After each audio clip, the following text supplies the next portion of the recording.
Trump closed out his speech to the United Nations General Assembly with several minutes of totally false regime change propaganda against Venezuela. The socialist dictatorship of Nicolas Maduro has inflicted terrible pain and suffering on the good people of that country. This corrupt regime destroyed a prosperous nation by imposing a failed ideology that has produced poverty and misery everywhere it has been tried. We and all others have a goal. That goal is to help them regain their freedom, recover their country, and restore their democracy. We are prepared to take further action if the government of Venezuela persists on its path to impose authoritarian rule on the Venezuelan people. What Trump and the corporate media continue to ignore is that the Bolivarian movement started by Chavez has mass popular support. Yet these millions of Venezuelans are silenced in every discussion about the crisis. To understand more about this movement and the challenges it faces, I sat down with Professor Chris Gilbert of the Bolivarian University of Venezuela. Chavez first grew to enormous popularity in 1992, of course, after the unsuccessful attempt at overthrowing the government back then. Describe Venezuela prior to the Bolivarian Revolution. What created such conditions for this? How did Chavez win the hearts and minds of the people?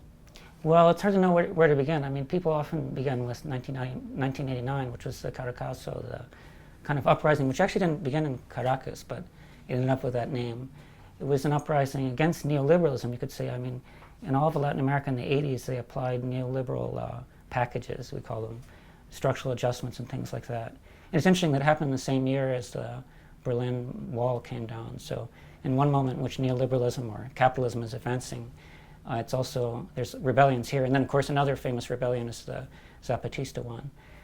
But that was a terrible event, essentially. I mean, people rose up because of lack of food. The thing that actually sparked it was bus fares. Carlos Andres Perez, who was this alleged, a social democratic president. Social democratic is always something that seems closer and closer to hell, frankly. I mean, closer and closer to simply a right-winger. And he was elected. People thought he would do something positive for the country because there had been a boom in his first presidency. But to people's surprise, maybe they shouldn't have been so surprised, he implemented a structural adjustments package, and people rebelled against it. And there was a terrible repression. They put a state of siege in the city. They suspended people's rights, and probably 4,000 people were killed in a few days. No one really knows how many. That's another impressive and terrible thing. And so that was a spark. I mean, I think that Chavez had been developing a movement, a conspiracy movement in the army for some time. But that certainly put the accelerator on the thing.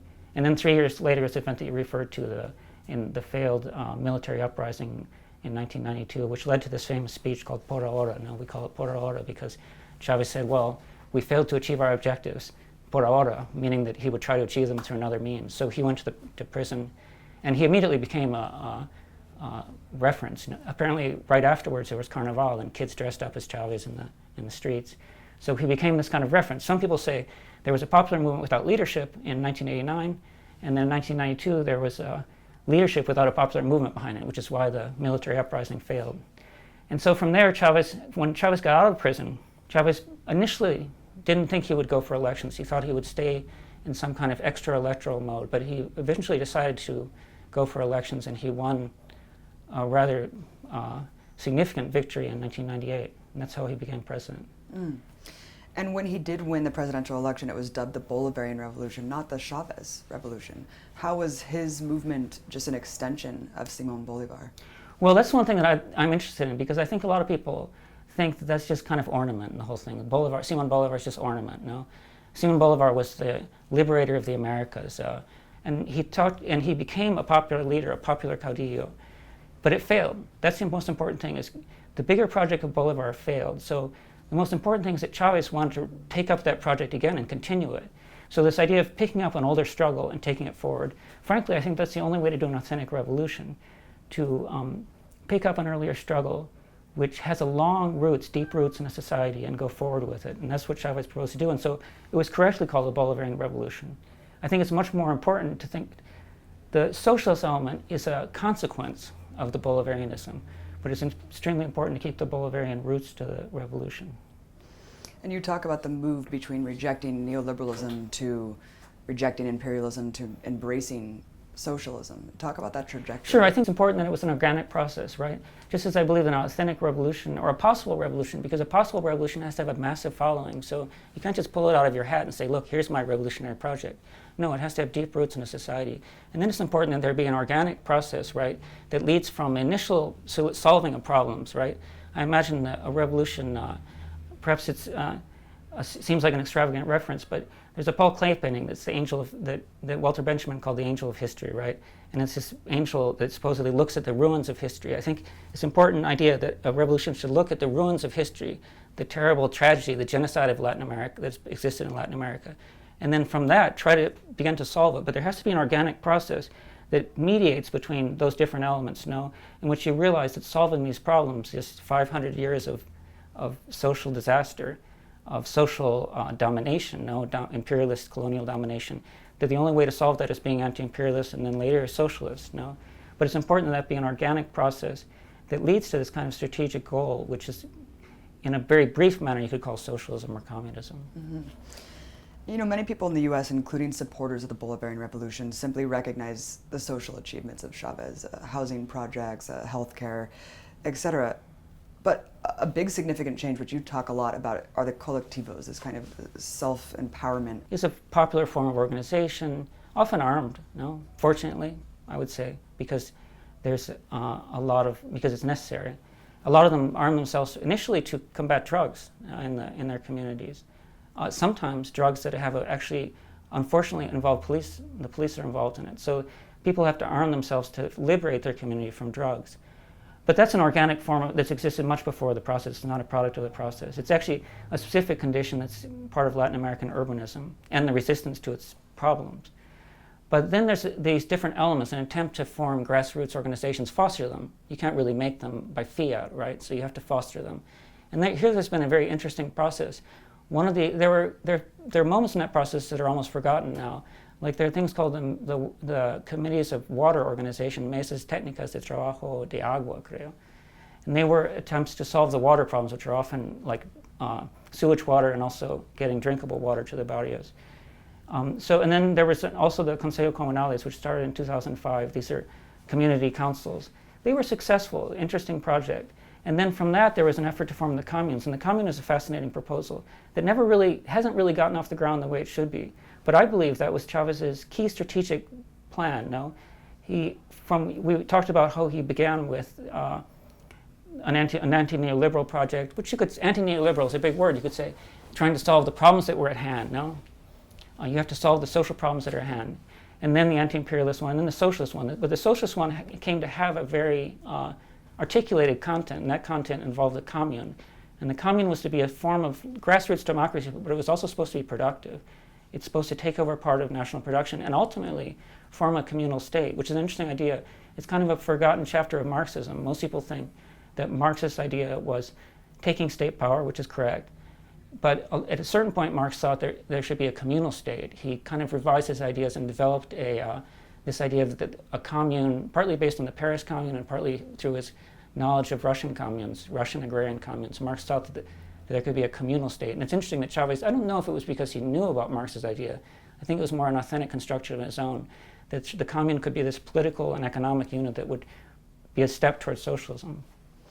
And talk more about how they worked and I guess the shortcomings today of them that you've written about. Apparently there's 1,500 communes that are registered, and there are communes that actually work and produce things that are both political and economic units.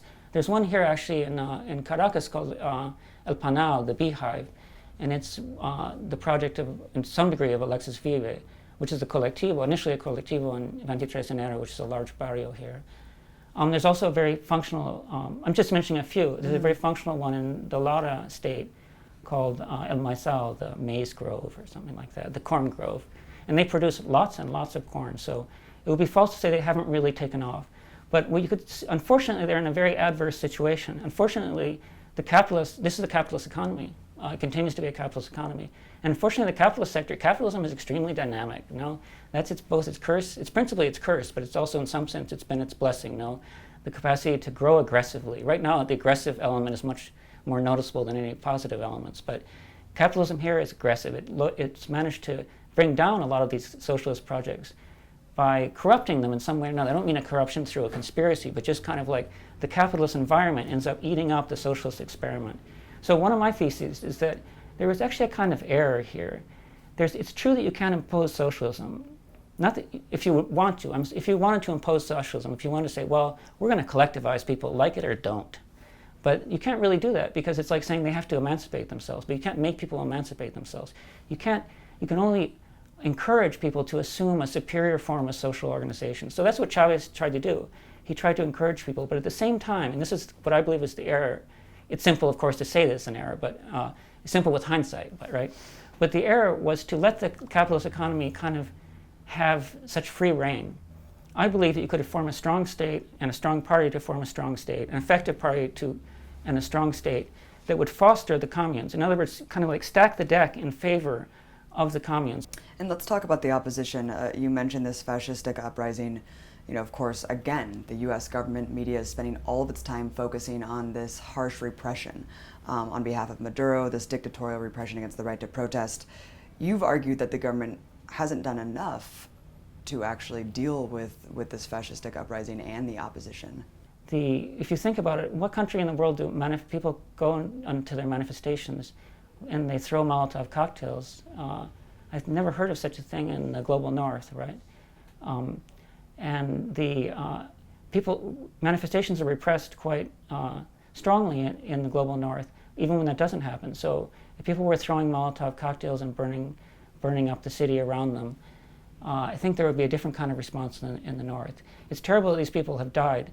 The other thing that is important to keep in mind is that not only did they decide to make a manifestation, it's perfectly acceptable that they do manifestations, but I think it's important to realize that, for example, they believe that it's some kind of constitutional thread there's been a rupture of the constitutional thread, and that's why they say, or the constitutional continuity, and that's one of their big complaints that drives them to the streets. But it's interesting that they behaved in exactly the same way in 2014, right after there'd been an election that they lost.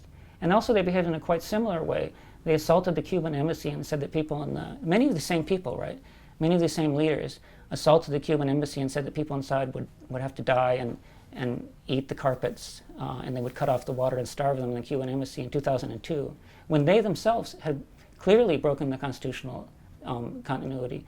They themselves, in 2002, took power, and there's a famous image of it's not Pedro Carmona himself, but some assistant of his saying, and now we're going to throw aside the Constitution, and now we're going to throw away the people's constitutional rights, and everybody's cheering like this. So they themselves clearly in 2002 acted in the same way. I think this is basically a question of a large class struggle, and I would say the most important thing for people to keep in mind is that some 20 years ago, a large sector, the majority of the Venezuelan population, basically declared that it existed politically. It declared that it wasn't, with Chavez accompanying them, right? It declared that we are agents, political agents, we are human beings in charge of our country. And I don't think anyone can see positively a movement that wants to displace the majority of the Venezuelan population from occupying its place in history. And that's basically what the opposition wants to do.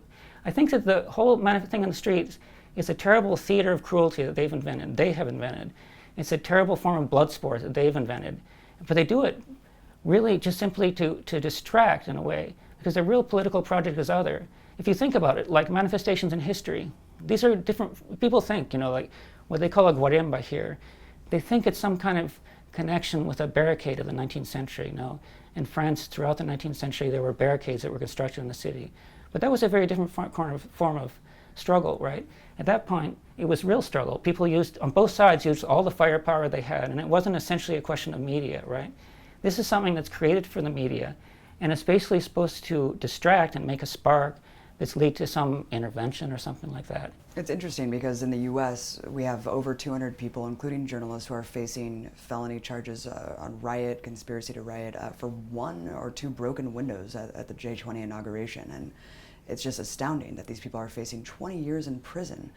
Meanwhile, the U.S. press dares to call what's going on here a dictatorial repression and brutality. I mean, I was in the middle of one of these manifestations and I saw it firsthand. They said, only film the violent response. It was clear that they were provoking a violent response from the military. And the night that we were out there were no arrests, which was astounding to me after seeing them burning down the highways and pulling people out of cars and using these vehicles to block highways.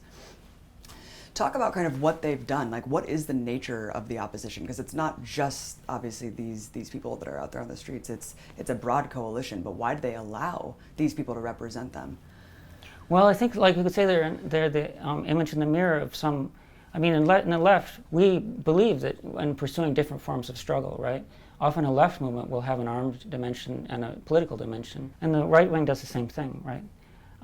Often, but their violence is quite a bit. Not only are they in the wrong, but they're usually quite a bit more violent quite a bit more violent and quite a bit more cruel than the left has been. The left normally pursues clear political objectives, whereas this violence is extremely erratic, right?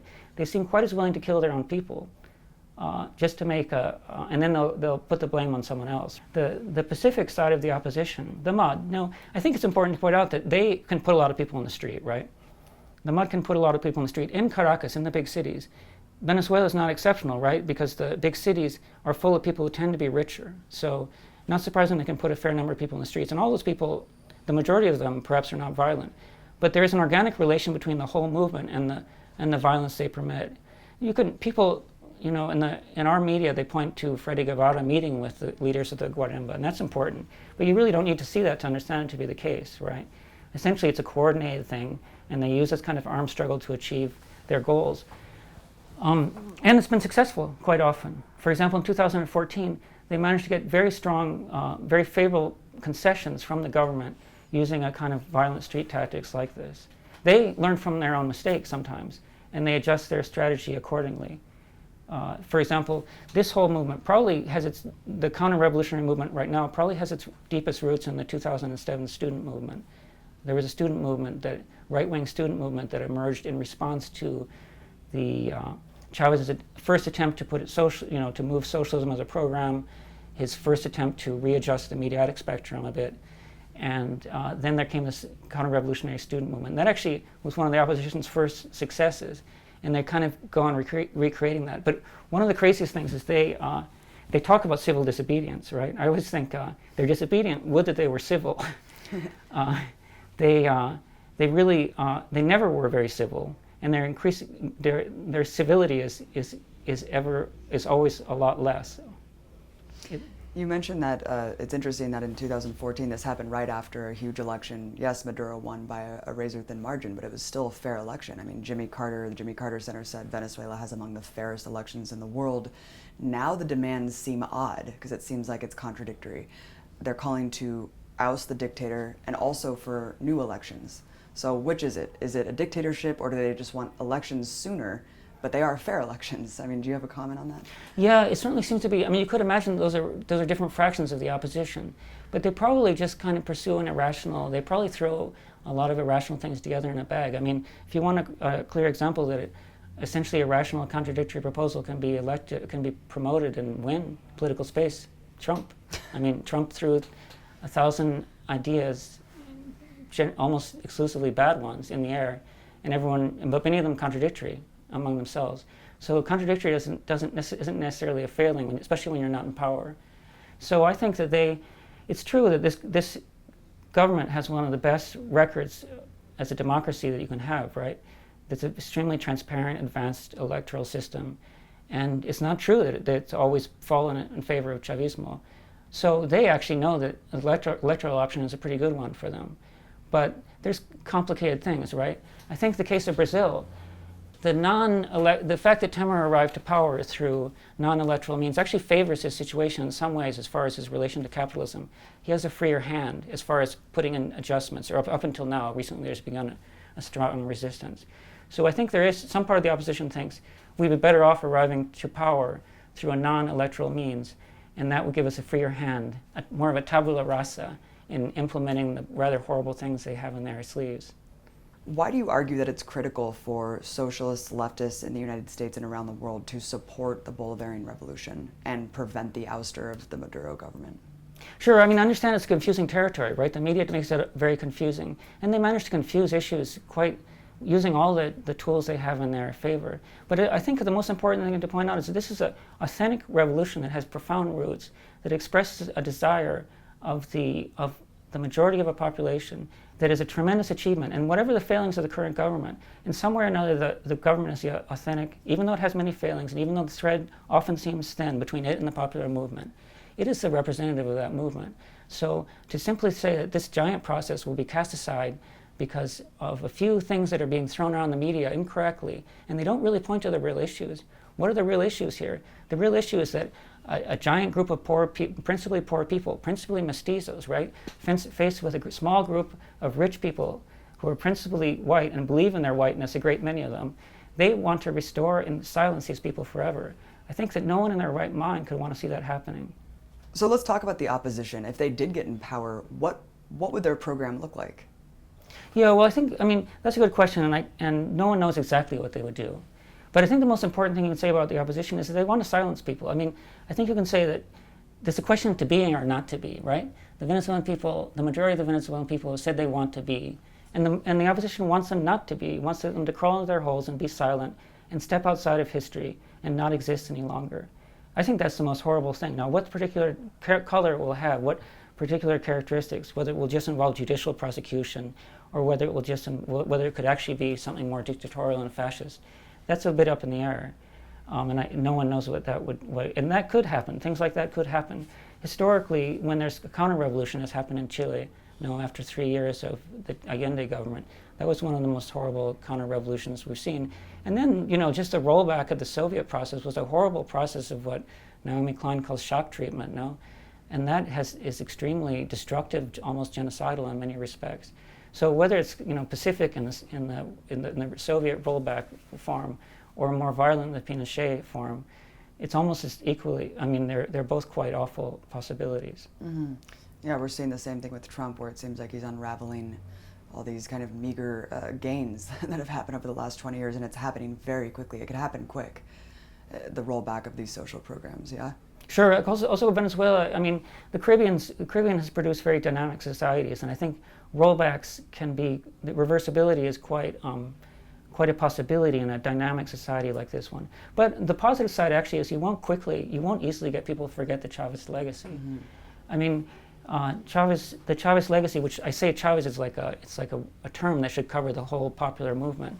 I think it's important to remember this is a giant popular movement with a popular effervescence that affected people, and it was an extraordinary thing to see. And it's captured in some films, but it's hard to capture in the history books, in which people really rose up and they took things into their own hands, and there was a new way of making, as Che says, I think, the extraordinary became quotidian or became ordinary.